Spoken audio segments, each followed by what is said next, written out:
అందరికీ వందనాలు పిల్లరా. మత్తయి రాసిన సువార్త 25వ అధ్యాయం 34వ వచనం. పేజీ నెంబరు క్రొత్త నిబంధనలో 26. మత్తయి సువార్త 25వ అధ్యాయం 34వ వచనం. అప్పుడు రాజు తన కుడివైపు ఉన్న వారిని చూచి,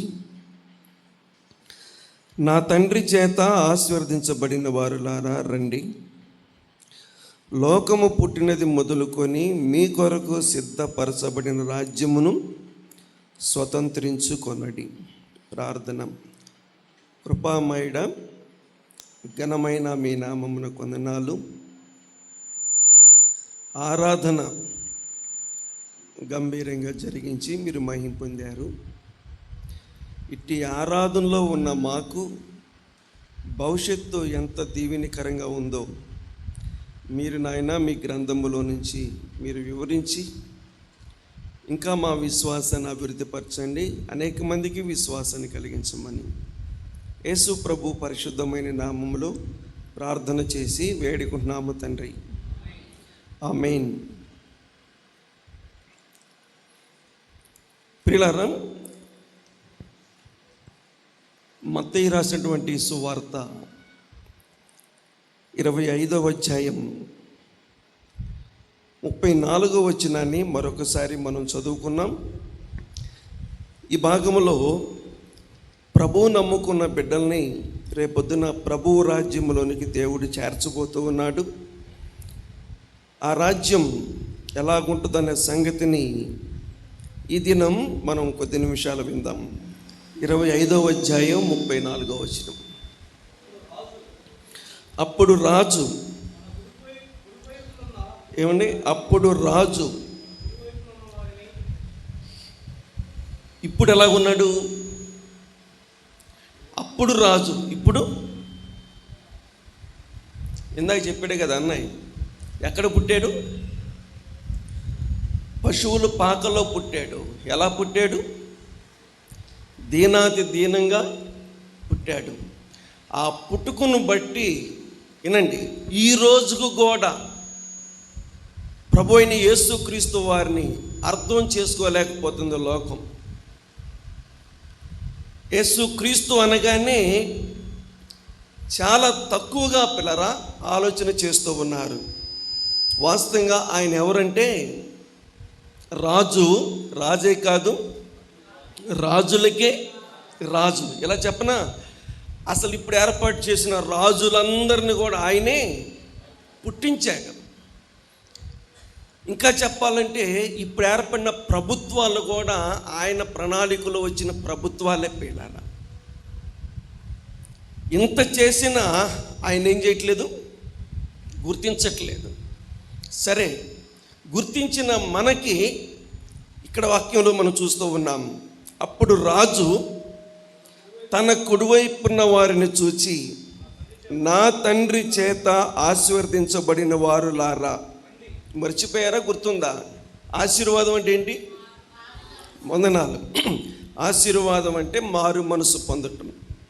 మారు మనసు పొందిన తర్వాత బాప్తీసం తీసుకోవటం. ఇది నిజమైనటువంటి మారు మనసు. వారన్నమాట వీళ్ళు. మారు మనసు పొంది బాప్తీసం పొందిన వారులారా అంటే నా తండ్రి చేత ఆశీర్వదించబడిన వారులారా రండి, లోకము పుట్టినది మొదలుకొని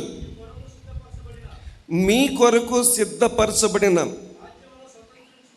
రాజ్యమును స్వతంత్రించుకొనుడి. 2 మాటలు ఉన్నాయి ఇక్కడ. ఈ 2 మాటలు చెప్పి నేను ప్రార్థన చేస్తాను. ఒక మాట ఏంటంటే, మారు మనసు పొంది బాప్తీసం పొంది దేవుని నిజమైన ఆశీర్వాదం పొందిన వారులారా రండి,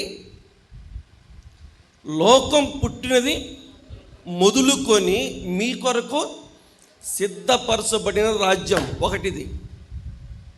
మరలా చెప్తున్నాను, ఎప్పుడు? లోకం పుట్టినది మొదలుకొని మన కోసం, ఆయన నమ్ముకున్న బిడ్డల కోసం రాజ్యాన్ని ఏం చేశాడు? సిద్ధం చేశాడంట పిల్ల.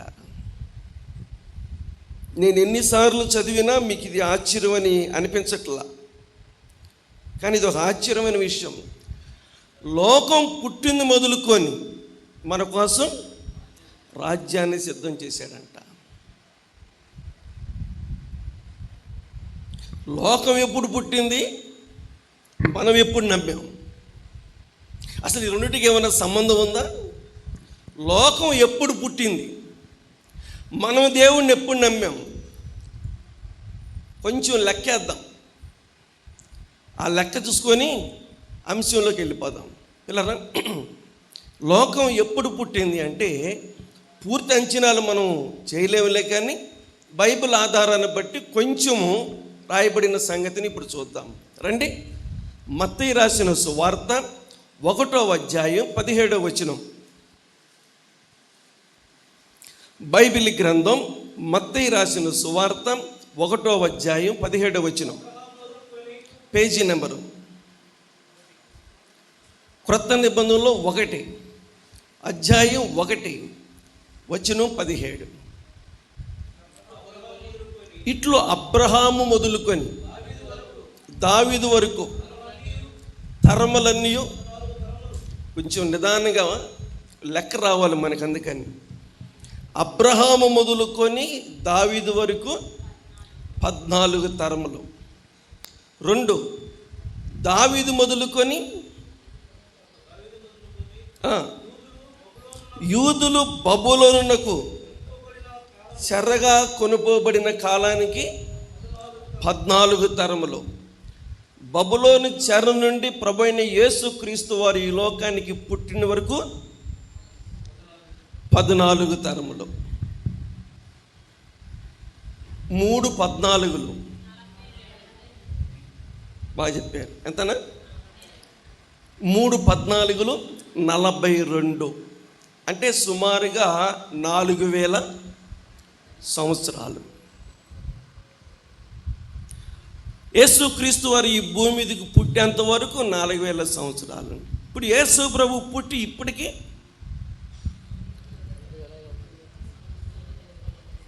2025, అంటే అయ్యొక 4,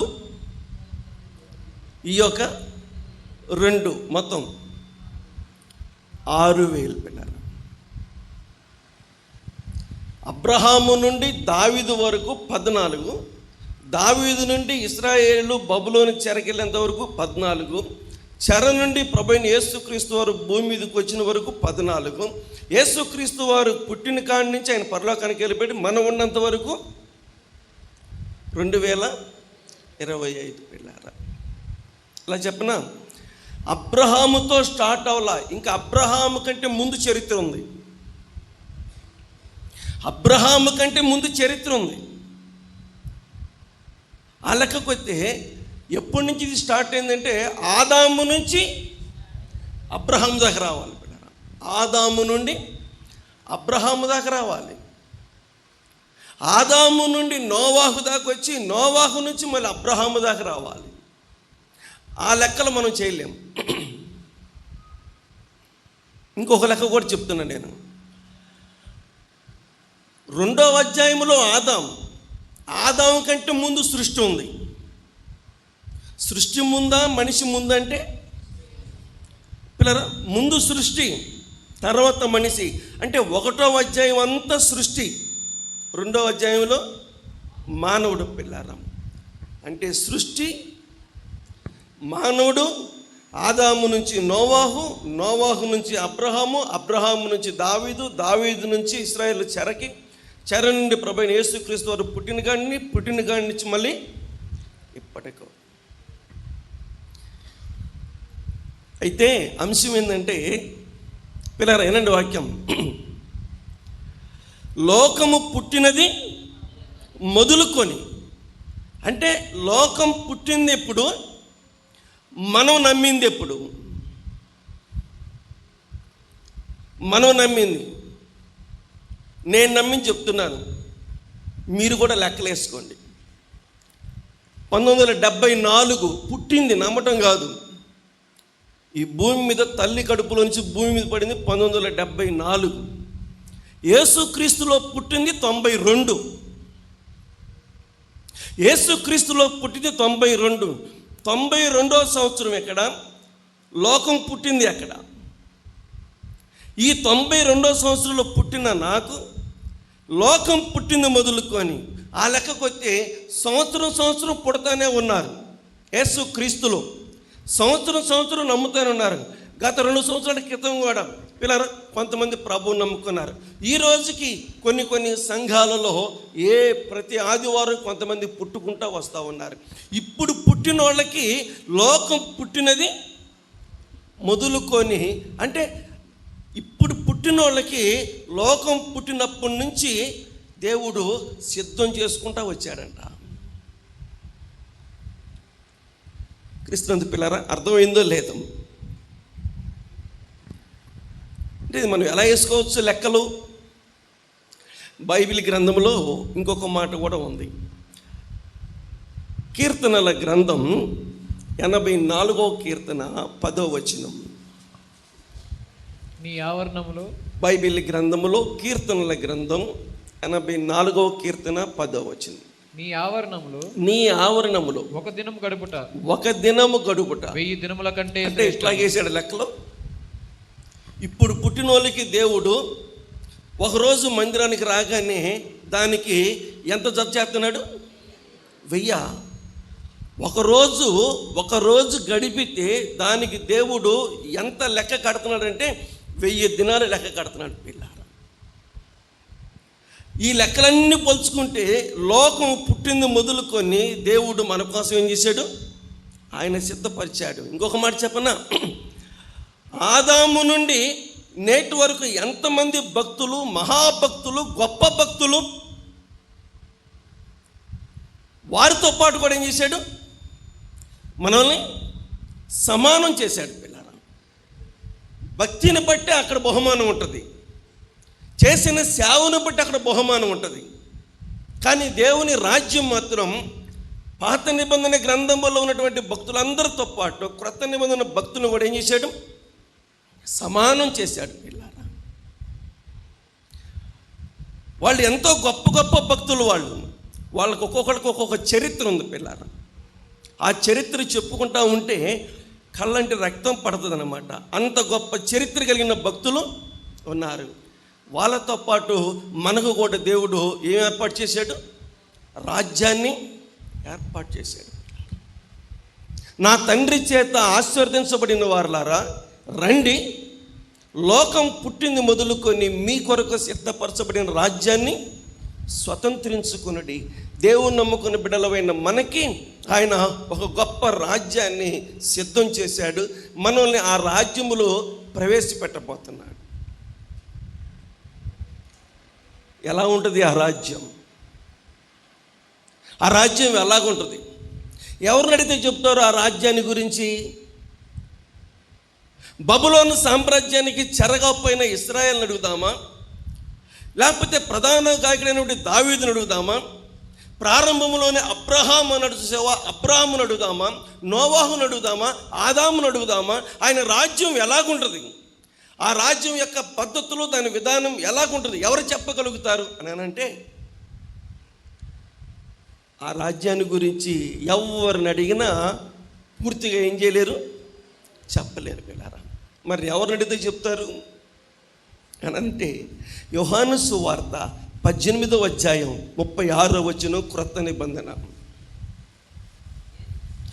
బైబిల్ గ్రంథం క్రొత్త నిబంధన, యోహాను సువార్త 18వ అధ్యాయం 36వ వచనం. యేసు పేజీ నెంబరు 99. Page number 99. క్రొత్త నిబంధన 99 పేజీ నెంబరు. క్రొత్త నిబంధన.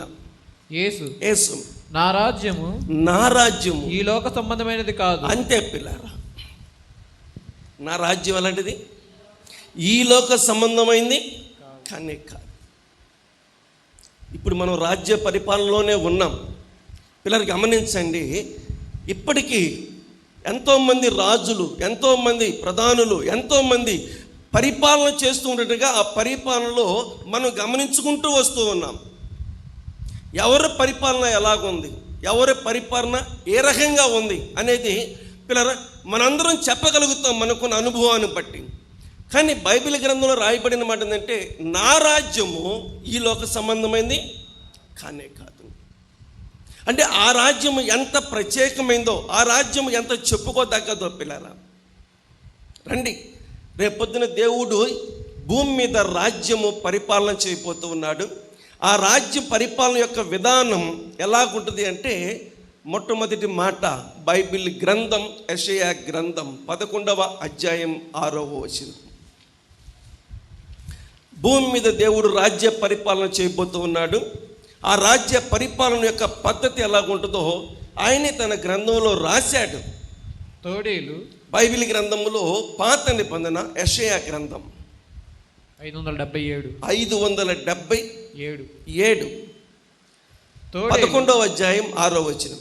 తోడేలు గొర్రె పిల్ల యొద్ద వాసము చేయును, గొర్రె పిల్ల యొద్ద వాసము చేయును, నివాసము చేయును. చాలు.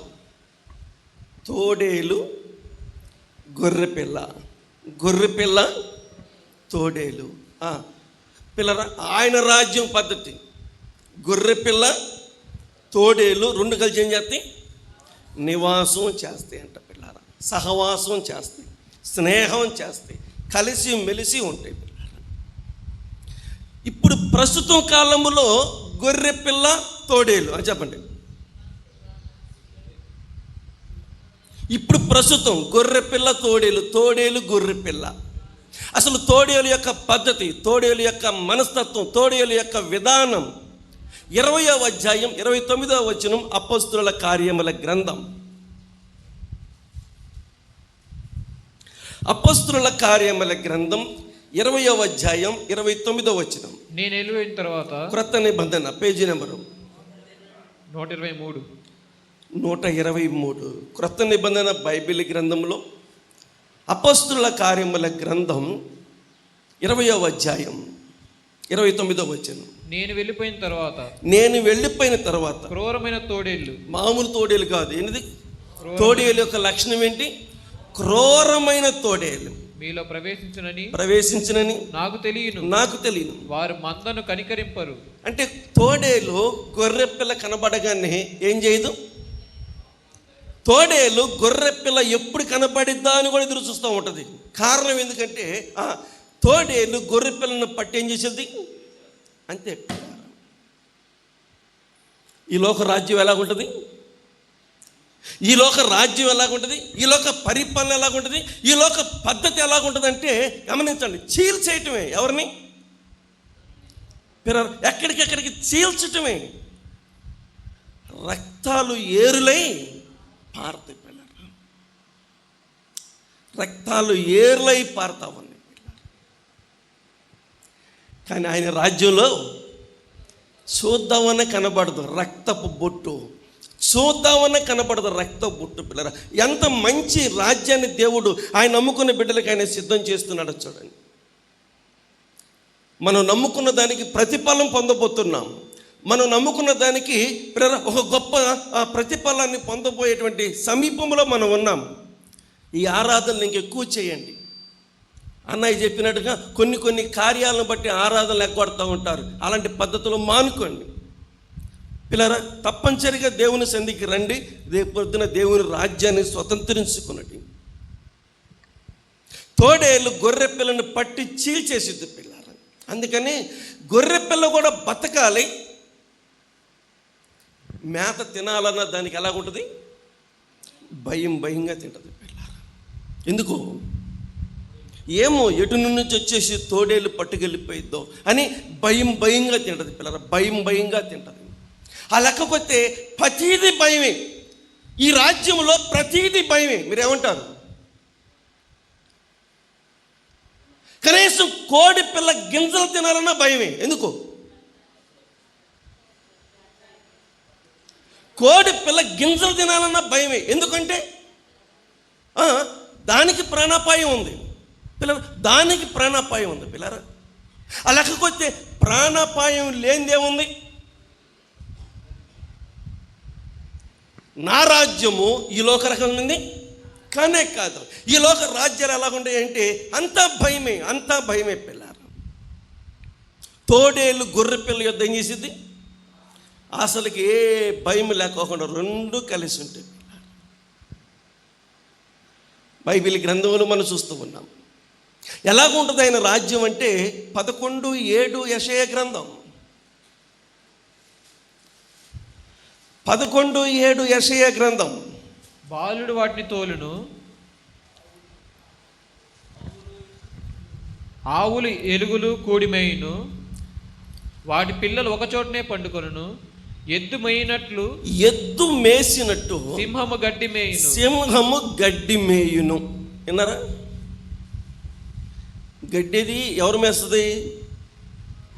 గడ్డి మేసేది ఎవరు? ఎద్దు. పిల్లరా, సింహం ఏం చేయదు? గడ్డి మేయదు. కానీ ఆయన రాజ్యములో ఎద్దు గడ్డి మేసినట్టు సింహము గడ్డి మేయును. ప్రస్తుత కాలంలో సింహం ఏం తినేది? ప్రస్తుత కాలంలో సింహం తినేది ఏంటంటే 17:34 యోహాను సువార్త, లేదా మొదటి సమూయేలు గ్రంథం 17వ అధ్యాయం 34వ వచనం. పాత నిబంధన 17వ అధ్యాయం 34వ వచనం. అందుకు దావీదు 238 238 పాత నిబంధన. అందుకు దావీదు సౌలుతో ఇట్లా ఏమన్నాడు? మీ దాసునైన నేను నా తండ్రి యొక్క గొర్రెలను కాయచుండా సింహమును. పిల్లరా, సింహం వచ్చింది. సింహం వచ్చింది, ఏం పట్టుకుంది? ఒక గొర్రె పిల్ల పట్టుకుంది. చాలు పిల్లరా. అంటే సింహం ఏం తినదు? గడ్డి తినదు. సింహం ఏం తినిద్ది? పిల్లరా చెప్పాలి. సింహం ఏం తినిద్ది అంటే గొర్రె పిల్లని తినిద్ది. సింహము గడ్డి తినదు. వినాలి వాక్యం. సింహము గడ్డి తినదు. సింహం ఏం తినిద్ది అంటే చెప్పండి పిల్లరా, గొర్రె పిల్లని తినదు. పిల్లరా, ఈ లోక రాజ్యంలో సింహము గొర్రె పిల్లని తినదు. సింహము గొర్రెలనే తినిద్దా, ఇంకా దేనైనా తినిద్దా అంటే మరలా బైబిల్ గ్రంథములో యెహెజ్కేలు గ్రంథం 19:3, యెహెజ్కేలు గ్రంథం 19వ అధ్యాయం 3వ వచనం. వాటిలో ఒక దానిని, పేజీ నెంబర్ 701 చదువు. వాటిలో ఒక దాన్ని అది పెంచగా అది కొదమ సింహమై వేటాడుట నేర్చుకొని మనుషులను భక్షించును. ఏది? కొదమ సింహము గడ్డి మేయును. కానీ అదే కొదమ సింహం ప్రస్తుత కాలంలో అన్నీ వదిలేయండి, మేక పిల్లను మేయును. చెప్పాలి, మనుషులను భక్షించును. పిల్లరా, సింహము గొర్రె పిల్లను తింటది, సింహము మనుషులను కూడా తింటది. మీరు కొంతమంది బైబిల్ తెలిసిన వాళ్ళు అంటారు, మరి ఆ లెక్క కొత్తి దానియేలుని తినలేదుగా అనండి. చూద్దాం. ఆ లెక్క కొత్తే దానియేలు అనండి.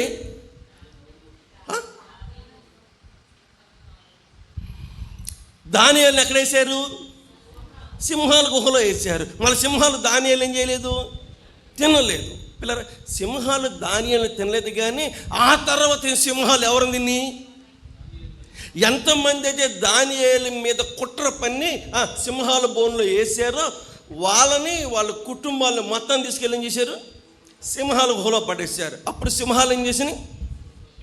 ఎముకలతో సహా పొడి చేసింది. దానియేలుని మినహాయించి మిగతా వాళ్ళందరినీ లోపలెత్తే సింహాలు బొనికులతో సహా పొడి చేసినాయి. సింహాలు గొర్రెలను తింటాయి, సింహాలు మనుషులను తింటాయి. కానీ ఆయన రాజ్యంలో మీరు నమ్ముతారా గడ్డి తినిద్దని సింహం? చెప్పండి చూద్దాం. సింహం గడ్డి తినిద్ది అంటే ఆ పండగ మరి విచిత్రంగా ఉంది. సింహం గడ్డి ఆట తింటుంది. పిల్లరా, అమ్మో మనం మామూలు వాళ్ళం కాదు. లెక్కేస్తారా? లెక్క ఏంటి చూద్దాం. నా పొట్టలు ఏమో లెక్క ఏంటి చూద్దాం. పిల్లలు ఆవులిస్తే పేగులు లెక్కేస్తారంట. పిల్లరా, అవును, ఆ రకమైనటువంటి మనస్తత్వం కలిగిన మనం ఉన్నాం. మన కోసమే దేవుడు పిల్లరా 4:33 దానియేలు గ్రంథం 4వ అధ్యాయం 33వ వచనం. ఆ గడియలోనే ఎన్నిసార్లు చెప్పినా వచనాలు చదువుతారు తప్ప నెంబర్లు చెప్పరు. 736. అది చదివిన తర్వాత చదవండి. చదవమ్మా. ఆ గడియలోని పర్లేదు. ఆ గడియలోని అలాగున నెబుకద్నెజరుకు సంభవించెను. నెబుకద్నెజరుకి సంభవించింది. మానవులలో నుండి అతన్ని తరిమేరు. అతడు పశువుల వలె గడ్డి మేసాడు. అతడు బయటకు పోయి ఏం మేసాడు? గడ్డి మేసాడు. ఎవరు మేసారు గడ్డి? మనిషి గడ్డి మేసాడండి. ఇది ఆయన రాజ్యంలో కాదు, మన రాజ్యంలో కూడా కాదు, మనకంటే ముందే. ఎలా చెప్పనా, చక్రవర్తి అయినటువంటి బబులోను మహాచక్రవర్తి. ఇన్న వాక్యం, యెరూషలేముని సర్వనాశనం చేసినటువంటి చక్రవర్తి నెబుకద్నెజర్. దేవాలయాన్ని కాల్చివేసిన, ప్రాకారాన్ని పడగొట్టిన చక్రవర్తి ఈరోజు ఏం మేస్తున్నాడు? గడ్డి మేస్తున్నాడు. అంటే రాజు చేత దేవుడు గడ్డి మేపిస్తే రేపొద్దున సింహం చేత గడ్డి మేపించటం ఇది పెద్ద చెప్పుకోవాల్సిన విషయం. ఇప్పుడు నమ్ముతారా లేదా? ఒక ఆధారం దొరికింది కదా, ఇప్పుడు నమ్ముతారా లేదా పిల్లరా? రేపొద్దున సింహం గడ్డి మేసిద్దంటే మనం ఎవరో నమ్మలేకపోతున్నాం. కానీ ఇక్కడే దేవుడు దాన్ని రుజువు చేశాడు. అంటే మనిషి చేత గడ్డిని మేపించాడు పిల్లలు. ఆ లెక్కకొత్తి సింహం చేత గడ్డిని మేపిస్తాడు. ఎలాగుంటుంది ఆయన రాజ్యం? ఆయన రాజ్యం యొక్క పద్ధతి ఎలాగుంటుంది పిల్లరా? అర్థమవుతుందండి? అలాంటి రాజ్యాన్ని ఆయన ద్వారా నమ్ముకొని, ఆయన ద్వారా రక్షించబడి, ఆయన ద్వారా పిల్లరా దేవుని కృపను పొందుకొని ఆయన కొరకు జీవించే వారిని మనం తీసుకెళ్ళి ఆయన రాజ్యంలో ఏం చేయబోతున్నాడు? ఆయన ప్రవేశపెట్టబోతున్నాడు. ఇంకా ఎలాగుంటుంది ఆయన రాజ్యం అంటే మరలా చదువుదాం. 7వ వచనం లేదా 9వ వచనం చదువుదాం. నా పరిశుద్ధ పర్వతమంతటను పిల్లలు గమనించండి. ఇంకా పైన చదువు 8వ వచనం. యెషయా గ్రంథం 11:7. పాలు కుడిచి పిల్ల నాగుపాము పొట్ట యొద్ద. పాలు కుడిచే పిల్ల నాగుపాము అంట. నాగుపాము అంటే మీకు అర్థం కాదు. నాగేంద్ర స్వామి చెప్పాలి మీకు. ఇక మరి ఏం చెప్పాలి ఇప్పుడు? నాగుపాము అంటే ఏంటి? అదే కదా, నాగుపాము అంటే నాగేంద్ర స్వామి. పిల్లలు ఆలోచన. నాగుపాము నువ్వు ఎన్ని పేర్లైనా పెట్టుకో, ఆలోచించేయండి. అది పాము. ఏ పాము? ప్రాణాలు తీసే పాము. పిల్లరా, ప్రాణాలు తీసే పాము. మరలా చెప్తున్నాను, ఎవరు ప్రాణాలు తీసేది పాము అంటే ఎవరు తోక తొక్కితే అంతే. ఎవరు తోక తొక్కితే, పిల్లోడా పెద్దోడా ముసలోడా ఏముండదు, ఎవరు తోక తొక్కితే తొక్కినోడు చంపేసేది అంతే. ఖచ్చితంగా తొక్కింది పిల్లలు, ఖచ్చితంగా చంపేసేది. పాము లక్షణం ఏంటి? పిల్లలు చంపటమే. ఆలోచించేయండి. మనోళ్ళు అప్పుడప్పుడు అంటారు పాలు పోసి పెంచినా ఎవడు పెంచమన్నా నేను పాలు పోసి? దాని సంగతి నీకు తెలుసు కూడా. పాలు పోసి అది నీ పిచ్చితనం, నీ వెర్రితనం, నీ అజ్ఞానం. నువ్వు పాలు పోసి పెంచినా దాని గుణం, దాని లక్షణం అంతే పిల్ల. ఏం చేసేది పాము? ఏం చేసేది? నాగుపాము ఏం చేసేది? తాసుపాము ఏం చేసేది? ఏ పాము అయినా ఏం చేసేది? బైబిల్ చెప్తుంది, నేను చెప్పట్లేదు. 21:6 సంఖ్యాకాండం 21వ అధ్యాయం 6వ వచనం. 129. పాత నిబంధనలో 129. అందుకు యెహోవా ప్రజలలోనికి తాపకరమైన సర్పములను పంపెను. తాపకరమైన సర్పం పంపించానంటే ఇది నాగుపాము కంటే ఎక్కువ తక్కువ? మన కొన్ని పాములు తెలుసు, చెప్పండి చూద్దాం. ఇంక తాసుమతం ఇంకేం పాములు తెలియక పిల్లరా. ఇక అన్నిట్లో మనగాడు పాము అదే కాబట్టి దాని పేరు చెబుతాను. మనగాడు పాము ఏం పాము? తాసుపాము, నాగుపాము పిల్లరా. కానీ దాన్ని మించిన పాము ఏ పాము? తాపకరమైన సర్పం అంట పిల్లరా. తాపకరమైన సర్పమును ఆయన పంపించాడు. మరలా చెప్తున్నాను, ఏదైనా ఆయన పంపితేనే వచ్చింది, ఆయన పంపించకుండా ఏది రాదు పిల్లరా. ఎక్కడికి పంపించాడు? మనుషుల మధ్యకు పంపించాడు. ఆ తాపకరమైన సర్పములు మనుషులు ఏం చేసినాయి? కరవటం మొదలుపెట్టినాయి. అంటే కాటేయటం మొదలుపెట్టినాయి. కాటు పడ్డ ప్రతివాడేమవుతున్నాడు? చనిపోతున్నాడు. పాము కాటేస్తే మనిషి చనిపోతాడు. పిల్లలు ఆలోచన చేయండి. అయితే ఆయన రాజ్యంలో పాము ఉంది. ఆయన రాజ్యములో నాగుపాము ఉంది. ఆయన రాజ్యములో పిల్లలు గమనించండి, ఈ నాగుపాముని పాలు తాగే పిల్లోడో పాలు విడిసిన పిల్లోడు పిల్లరా దానితో ఏం చేస్తాడంట, ఆటలు ఆడతాడంట. పిల్లరా మీరు ఎప్పుడైనా మీ పిల్లలకు పాముని ఇచ్చారు ఆడుకోరని? ఇవ్వలేదా? ఇచ్చావా? ఏం పాముని ఇచ్చావు? బొమ్మ పాము ఇచ్చావా? ఇంకా గమనించండి, బొమ్మ పాము ఇస్తాం తప్ప ఏ పామేమో పిల్లరా ఆ పామును ఆలోచించండి. రేపొద్దున ఆయన రాజ్యములోనంట ఇదిగోరా ఆడుకోరా, ఆడుకో. దేంతో? పిల్ల సింహాన్ని తోలుతాడంట. ఎవరు? పిల్లాడు. పామునే ఆడతాడంట పిల్లరా పిల్లాడు. అంటే ఏంటి దీని అర్థం ఏంటంటే ఇప్పుడు 9వ వచనంలో రాయబడిన మాట, యెషయా 11:9, నా పరిశుద్ధ పర్వతమంతటను, నా పరిశుద్ధ పర్వతమందు ఏ మృగమును హాని చేయదు, ఏ మృగము హాని చేయదు. అయ్యా అమ్మ మీ అందరికి వందనాలు. వినండి వాక్యాన్ని. నా పరిశుద్ధ పర్వతమందు లేకపోతే నా రాజ్యములో ఏం చేయదు, హాని అనేది లేదు పిల్లరా. చెప్పండి, తడువుకోకుండా హాని చేసేవి తోడేళ్ళ, సింహాల, పాముల, ఇంకేమన్నా చేస్తాయా? ఆ మాట మీరు చెబితే బాగుంటుంది. హాని చేసేవి తోడేళ్ళ, సింహాల, పాముల అంటే ఆదికాండం 31:29 త్వరగా. ఆదికాండం 31:21. అతడు తనకు కలిగినదంతయు తీసుకొని పారిపోయాను. అతడు లేచి నది దాటి గిలాదను కొందటట్టు అభిముఖుడై వెళ్ళెను. మీకు హాని చేయుటకు వచనం 29. మరి ఇందాక అదే చదివింది 29, 31:29.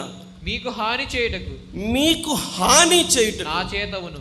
అంటే ఎవరు మాట్లాడుతున్నారు పిల్లరా? మీకు హాని చేయటం. మీ అందరికి వందనాలు. వాక్యాన్ని ఏనండి దయచేసి అపార్థం చేసుకోబాకండి. ఎవరికి హాని చేస్తాడు? ఆ మనిషి ఎవరయ్యా?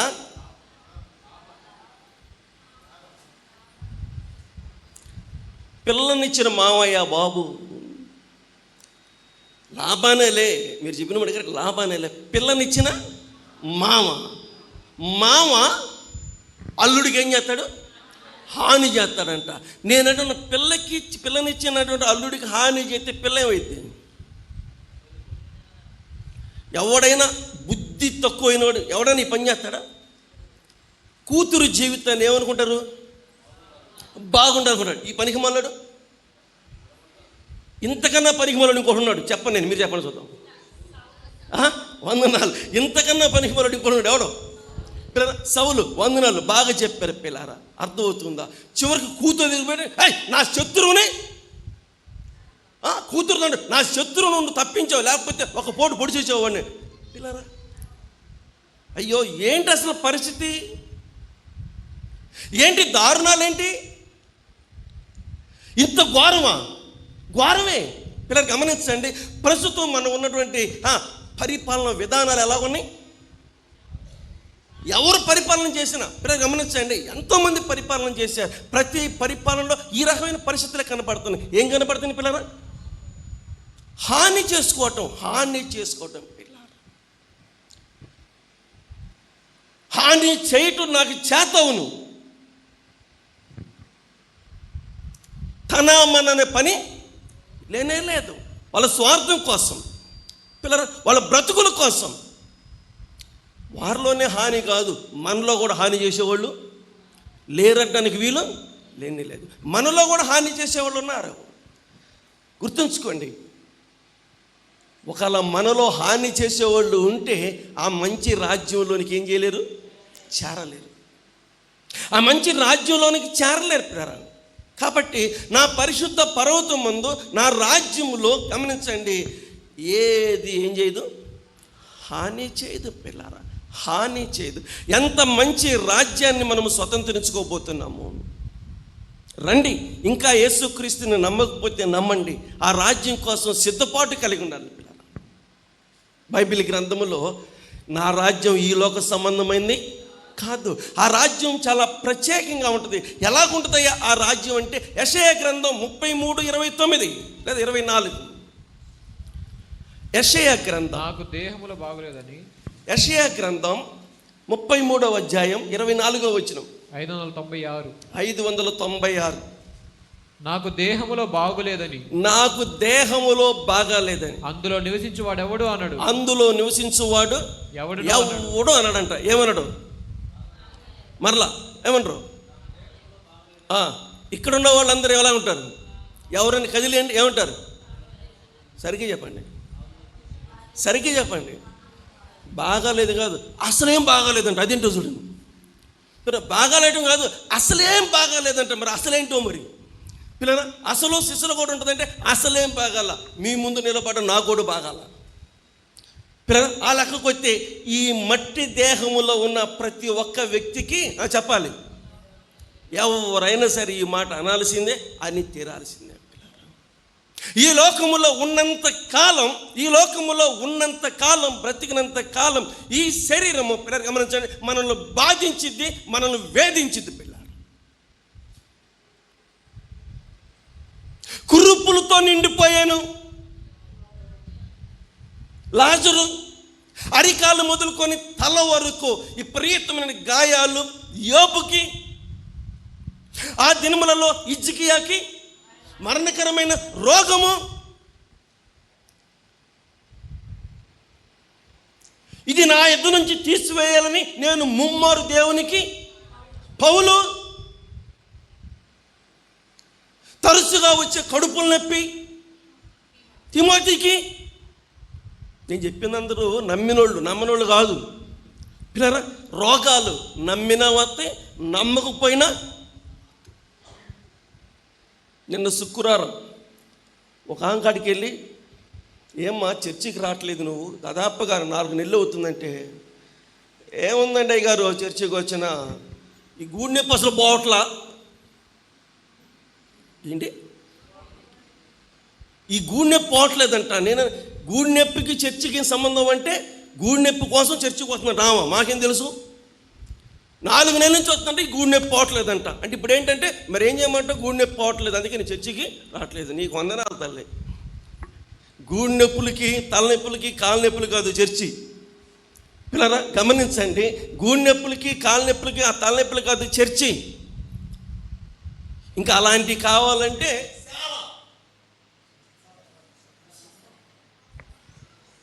ఏం ఏమో నాకు అక్కడ మాత్రం లేదా ఛాన్స్. పిల్లరా అర్థం చేసుకోండి. కేవలం మారు మనసు, పాప క్షమాపణ, బాప్తీసం. పిల్లలు గమనించండి, పరలోకం అంతే. ఇక్కడ ఇంక వేరే శాలగిల్ల ఉండవు పిల్లరా. ఇంకా చెప్పాలంటే లేనిపోయిన రోగాలు కూడా తిడగొత్తే రావా. ఇంక ఎవరు చర్చి కూడా రారేమో. ఇక ఏమో నాకు తెలీదు, లేనిపోయిన రోగాలు కూడా వస్తాయి పిల్లరా. ఇది మాత్రం ఖాయం, ఖచ్చితం. మీరు నమ్మండి, నమ్మకపోండి, అంతే. దేవుని పరిశుద్ధమైన బైబిల్ గ్రంథం చెప్పే మాట ఏంటంటే, ఆ రాజ్యంలో ఏమంటారంట, నాకు దేహములో బాగా లేదు అనే మాటే లేదు పిల్లలు. నిన్నే తెచ్చుకున్నా, హోల్సేల్కి వెళ్ళిపోయి 1000 రూపాయలు 2 నెలలకి ఏం ట్యాబ్లెట్లు, షుగర్ ట్యాబ్లెట్లు పిల్లరా తెచ్చుకున్నా. కట్ట తెచ్చుకున్నాను, నిన్నే వెళ్ళి తెచ్చుకున్నాను, హోల్సేల్గా తెచ్చుకున్నాను పిల్లరా. అర్థమవుతుందా? మన గుంటూరు పోయి ఒక కట్ట తీసుకొచ్చాం. ఎవరికి? మా భార్యకి. పిల్లరా ఆలోచించే, మా ఇంట్లో ఉన్నాయి, ముందులో ఉన్నాయి పిల్లరా, ఉంటాయి, సత్యాంత వరకు ఉంటానే ఉంటాయి. ఎప్పుడు ఆ రాజ్యంలో చేరతామో ఇక మనకేముండు.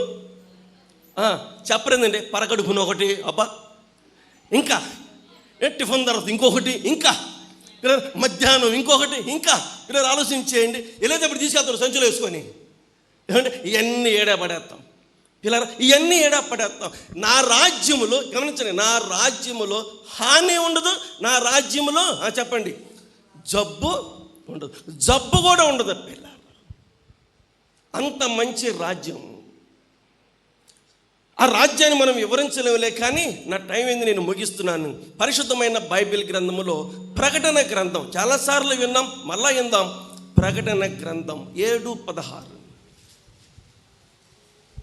వారికి ఇక మీదట, బైబిల్ గ్రంథం చివరి పుస్తకం అన్నమాట. ప్రకటన గ్రంథం 7:16. వారికి ఇక మీదట, వారికి ఇక మీదట, ఆకలి అయినను, పిల్లలు గమనించండి, వారికి ఇక మీదట ఆయన రాజ్యంలో ఏముండదు, ఆకలే ఉండదండి పిల్లల. ఆయన రాజ్యములో మనం అడుగు పెట్టడంతోనే ఏముండదు, ఆకలి అనేదే ఉండదు పిల్లలు. చూడండి, రాత్రి తిన్నాం, ఇప్పుడు మనకు లోపల పరిగెత్తుతున్నాయి ఏంటి, ఎలుకలు. పిల్లలు లోపల స్పీడ్గా పరిగెత్తుతున్నాయి, ఎప్పుడు తొందరగా అయిపోతే తినేద్దామని చెప్పేసి పిల్లలు ఒక్కొక్కరు మరి నీరసలిపోతున్నారు. పిల్లలు ఎప్పుడెప్పుడు తినేద్దామని పిల్లరా. అవును, ఈ లోకములో ఉన్నంతకాలం ఆకలి ఆకలి. ఈ లోకం ఎడవగానే ఏముండదు, ఆకలే ఉండదు పిల్లరా. ఆకలి లేని రాజ్యం, ఆకలి లేని రాజ్యం పిల్లలు. యేసుక్రీస్తు వారు రాజ్య పరిపాలన చేయబోతున్నాడు. ఆయన రాజ్య పరిపాలన ఎంత అద్భుతంగా ఉంటుందంటే వ్యాధి ఉండదు, ఇంకేముండదు, ఆకలే ఉండదు పిల్లలు. అమ్మ, మా సహోదరులు చెప్తున్నాను, ఆకలి అనే మాట లేదు అంటే ఇక మనకి డేక్షాలు తోమే పనే లేదు, డేక్షాలు తోమే పని లేదు పిల్లలు. అర్థం చేసుకోండి ఎంత శాకిరి మనకి తప్పిపోతుందో. ఇలాంటి రాజ్యం కోసం ఎంతమంది సిద్ధపడుతున్నారు. వారికి ఇక మీదట ఆకలి ఉండదు, వారికి ఇక మీదట దాహము ఉండదు పిల్లలు. వారికి ఇక మీదట దాహము ఉండదు, వారికి ఇక మీదట సూర్యుని ఎండ, ఏ వడగాలి సూర్యుని ఎండ. పిల్లరా, ఇలాంటి రాజ్యము మనం చూడలేదు. ఇలాంటి రాజ్యము త్వరలో మనం ఏం చేయబోతున్నాం, చూడబోతున్నాం. సూర్యుడు లేని, చంద్రుడు లేని, చీకటి రాత్రులు లేనే లేని, సూర్యుడు లేని, చంద్రుడు లేని, చీకటి రాత్రులు లేనే లేని, ఆ దివ్య నగరిలో కాంతులను విరాజించెదవా నా యేసయ్యా. ఆ దివ్య నగరిలో కాంతులను విరాజిమ్మెదవా నా యేసయ్యా. సీయోనులో స్థిరమైన పునాది నీవు, సీయోనులో స్థిరమైన పునాది నీవు. నీ మీదే నా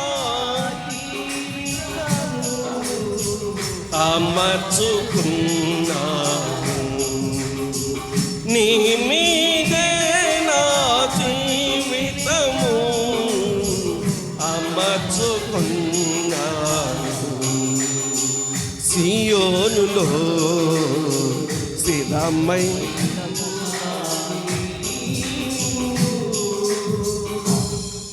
పిల్లలు ఇక్కడ కూర్చొని చక్కగా ఆనందంగా పాడుకున్నాం, కానీ ఈ పాట ఇక్కడితోనే అయిపోకూడదు. ఇది ఎక్కడికి వెళ్ళాలి పిల్లరా? ఇది ఖచ్చితంగా అక్కడికి వెళ్ళాలి పిల్లరా. ఇది ఖచ్చితంగా అక్కడికి వెళ్ళాలి. బైబిల్ గ్రంథంలో రాయబడిన మాట, యెషయా గ్రంథం 35:9-10 లేదా 10 చదివేసేయండి. యెషయా గ్రంథం 35వ అధ్యాయం 10వ వచనం. యెహోవా విమోచించిన వారు, యెషయా గ్రంథం 35:10. యెహోవా విమోచించిన వారు పాటలు పాడుచు తిరిగి సియోనుకు వచ్చేదరు. వారి తలల ఈ మీద పాట ఎక్కడితో ఆగిపోకూడదు, ఇది ఇక్కడితోనే ఆగిపోకూడదు. మీకు వందనాలు చెబుతున్నాను. నేను ఎంత చెప్పినా గేటు దాటగానే, నిజం చెప్పండి, గేటు దాటగానే ఈ పాట గుర్తుంటుందా? గుర్తుండదు. గేటు దాటంగానే ఈ వాక్యం గుర్తుంటుందా? గుర్తుండదు. పిల్లలు గమనించండి, మన ఇంటికాడికి వెళ్ళగానే అసలు ఈ ప్రసంగం గుర్తుంటుందా? అసలు ఏం గుర్తుండదు. మరేం గుర్తుకొస్తాయి? ఏం గుర్తుకొస్తాయి పిల్లలు? మనకున్నాయిగా ఎన్నో బాధలు, ఎన్నో కష్టాలు, ఎన్నో సమస్యలు, ఎన్నో ఇబ్బందులు, ఎన్నో ఆర్థికాలు. నేను అంటాను అవన్నీ గుర్తు తెచ్చుకొని కుమిలిపోతావు. ఇది గుర్తు తెచ్చుకో. ఇది గుర్తు తెచ్చుకో పిల్లరా. ఎప్పటికప్పుడు ఎలా ఉంటామంటే బలం కలిగి ఉంటాం. యెహోవా కొరకు ఎదురు చూచువారు పిల్లరా, యెహోవా కోసం ఎదురు చూడాలి. అప్పుడు నీ జీవితంలో నూతనమైన బలం కలిగి ఉంటావు పిల్లరా. నీకున్నవన్నీ గుర్తు చేసుకుంటే బలం కాస్త ఏమైంది? బలం కాస్త పోయిద్ది. ఈ పాట, ఈ వాక్యం, ఈ ప్రసంగం, ఈ సందేశం నువ్వు గుర్తుంచుకుంటూ ఉంటే నీకు రోజు రోజుకి నూతన బలం వచ్చింది పిల్లరా. ఇదే నమ్మటం అంటే. మరలా చెప్పనా, ఇది క్రైస్తవ నిరీక్షణ. క్రైస్తవుని యొక్క గొప్ప నిరీక్షణ ఏంటంటే ఇదే పిల్లరా. నా ప్రభు వస్తున్నాడు, నా ప్రభు రాజ్యంలో నన్ను తీసుకెళ్తాడు. నా ప్రభు రాజ్యం ఎలాగుంటుంది అంటే హాని లేని రాజ్యం పిల్లరా. వ్యాధి లేని రాజ్యం, ఆకలి లేని రాజ్యం పిల్లరా. సూర్యుడు ఎండ లేని రాజ్యం. మరి ఏముంటుంది అక్కడ? నిత్యము ఆనందమే. బైబిల్లో ఉన్న మాట. మరలా చదువు 10వ వచనం. యెహోవా విమోచించిన వారు పాటలు పాడుతూ తిరిగి సీయోనుకు వచ్చెదరు. వారి తలల మీద నిత్యానందముండును. ఇప్పుడు ప్రస్తుతానికి మన తల మీదే ఉంది.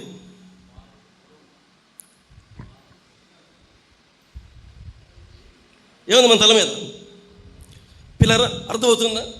ఇప్పుడు ప్రస్తుతానికి మన తల మీద ఉంది. రేపు వీడితో పని లేదు. చుక్కలాలు చెప్పాలి, మసకలు పిల్లరా. వారి తలల పైన నిత్య ఆనందం. ఆయన రాజ్యం అంతా ఆనందమే. మరి ఈ రాజ్యం చెప్పాలి. నన్ను ఒక మాట చెప్పానండి, ఏమనుకోబాకండి.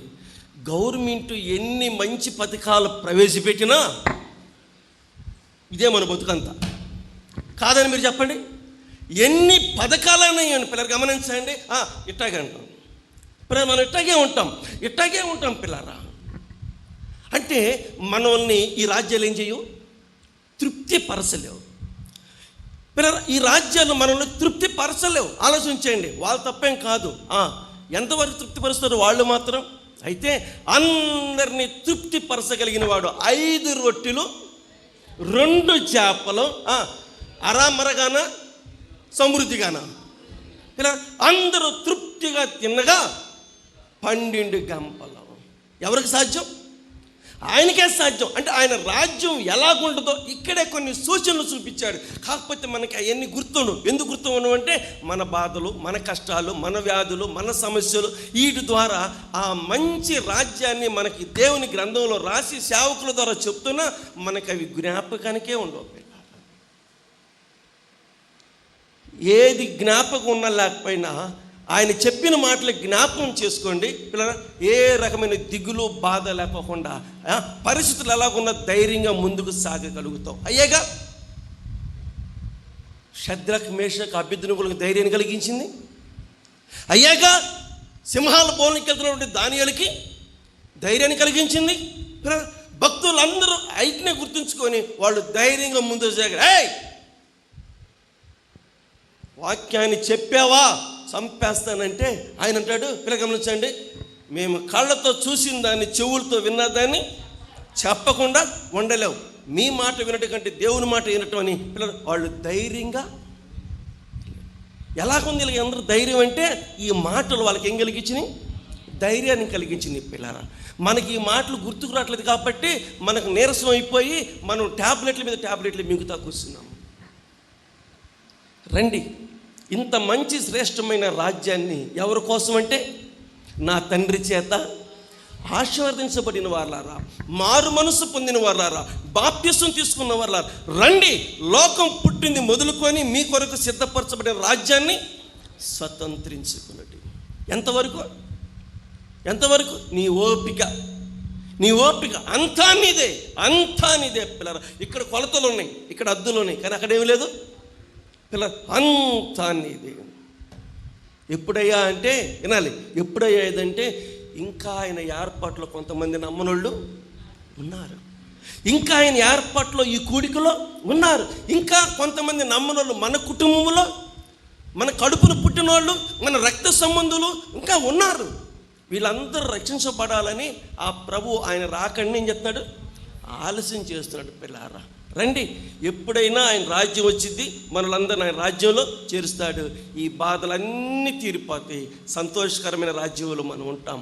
ఆ రాజ్యం కోసం ఎదురు చూద్దాం. తనలో ఉంచండి, ప్రార్థన చేద్దాం. మా ప్రేమ కలిగిన తండ్రి, మరొకసారి నీ వందనాలు స్తోత్రములు చెల్లిస్తున్నాం. నిన్ను నమ్ముకున్నందుకు ఎంత మంచి రాజ్యములోనికి మాకు ప్రవేశం ఇవ్వబోతున్నారు. వాస్తవంగా నిన్న మొన్న మేము పుట్టింది నిన్ను నమ్ముకుంది, కానీ లోకం పుట్టింది మొదలుకొని ప్రభువా మా కోసం రాజ్యాన్ని సిద్ధం చేసేవా నాయన.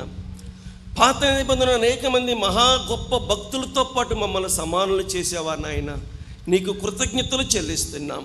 ఆ మంచి రాజ్యములో చేరేంత వరకు ఈ లోకములో మమ్మల్ని వెంటాడుతున్న వ్యాధి బాధలు, మా ప్రభు ఆర్థిక ఇబ్బందులు, అనేకమైనటువంటి నాయన సమస్యలు, వీటిని తట్టుకొని ఆ రాజ్యములో ప్రవేశించి కృపని దయచేయండి నాయన. వీటిని చూసుకొని మేము బలహీనం కాకోకుండా మా ముందున్నటువంటి శ్రేష్టమైన రాజ్యాన్ని చూసుకొని బలంగా నీ సన్నిధిలో సాగే కృపని దయచేయండి. ఇంకా అంత మంచి రాజ్యములో చేరలేకపోతున్న వాళ్ళు అనేక మంది ఉన్నారు. మీరు మాట్లాడుతుంటుండగా ప్రతి ఒక్కరికి విశ్వాసాన్ని కలిగించండి, రక్షణ దయచేయండి, నరకం నుంచి తప్పించండి, శ్రేష్టమైన మీ రాజ్యానికి వారసును చేయమని ఈ మనవులు యేసు ప్రభు పరిశుద్ధమైన నామములో ప్రార్థన చేసి వేడుకొనుచున్నాము తండ్రి. ఆమేన్.